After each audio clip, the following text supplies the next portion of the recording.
Guys, I am a fool, and here's the reason why. You might be a fool too if you listen to my logic. Even though I know better, I wrote a book on this.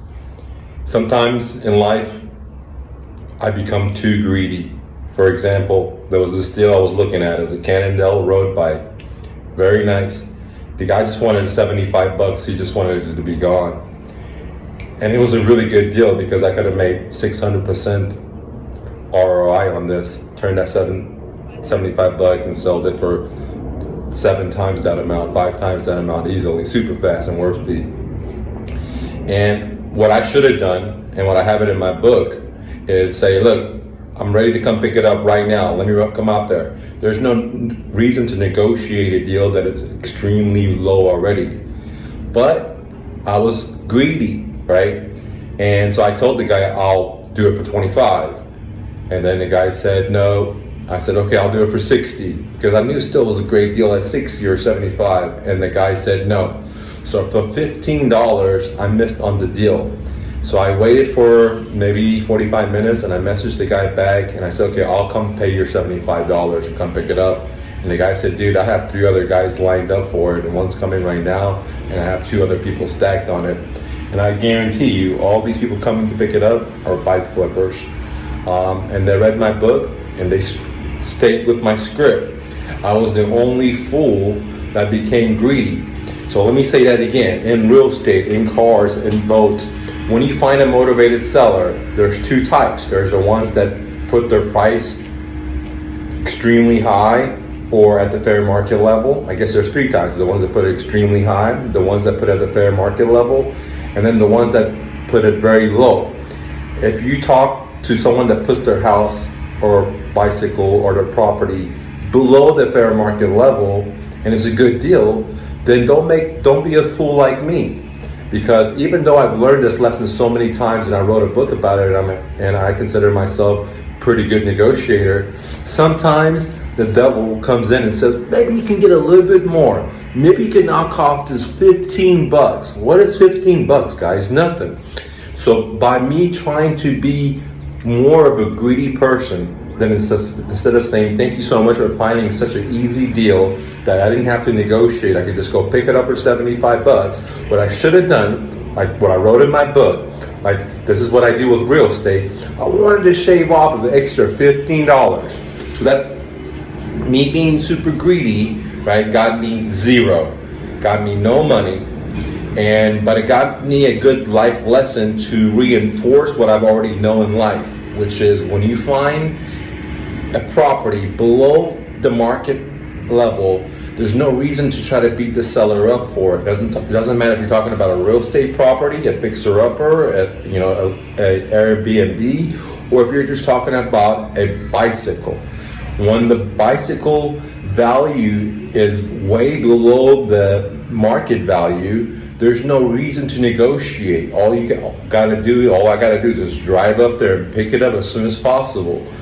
But because I was a fool this time, because I listened to my greed, I tried to negotiate a super good deal and knock $15 off of it and be stubborn and stick to my guns. And what happened was I knew I shouldn't have done that from the get-go, but I said, maybe the guy's motivated. No, the guy was already motivated. He priced it really good below, and I missed on the deal because I was trying to be super duper, right? I don't have to be super duper. I can just be just a regular old Joe and just follow the script that I've already proven to work, which is you see a great bike, it's below market value, you know you can make 3, 4, 5x on it, 7x on it, run out there and buy it. There's no reason to beat up the guy.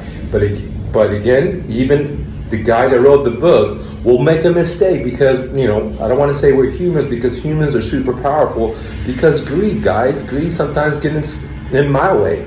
And I've tried very hard not to be greedy, but sometimes, for $15, I miss a deal, right? Maybe for $15,000, I may not do a house deal because I could have paid the guy extra $15,000 and could have made $50,000, $100,000, $150,000. But just because of $15,000 or $15, I didn't get to do the deal. This is why flipping bicycles is so related to doing real estate deals. It's so related to doing anything that deals with motivated sellers. It's basically the same world in a parallel situation, a lot faster, a lot less money, faster feedback loop. The feedback loop here was that I made a mistake. I had uncovered this mistake many moons ago when I was in high school, when I was in college, not to do that. And I even wrote books about it in real estate and in bikes, but I didn't follow my own script because of my own emotional greed. So good lesson today was, and a good video is, even the master will make mistakes because this is how our brains work. So it takes a lot of awareness to say, look, I was a fool. And I hope you can take the time to say you're a fool to yourself when you make mistakes, because that's the only way to make adjustments. Like yesterday, I made a foolish mistake by believing the seller and not verifying and driving 50 something miles and not getting a deal. And so today I had the new seller bring me the bike versus me go out there to even out the odds.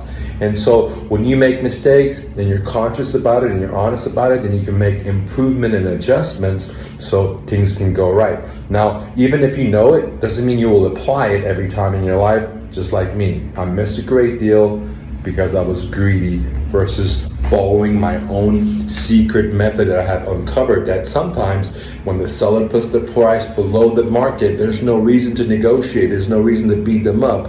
All I got to do is just go pick it up. And that was a very important lesson today. Thank you so much. If you have any questions, comments, leave it below.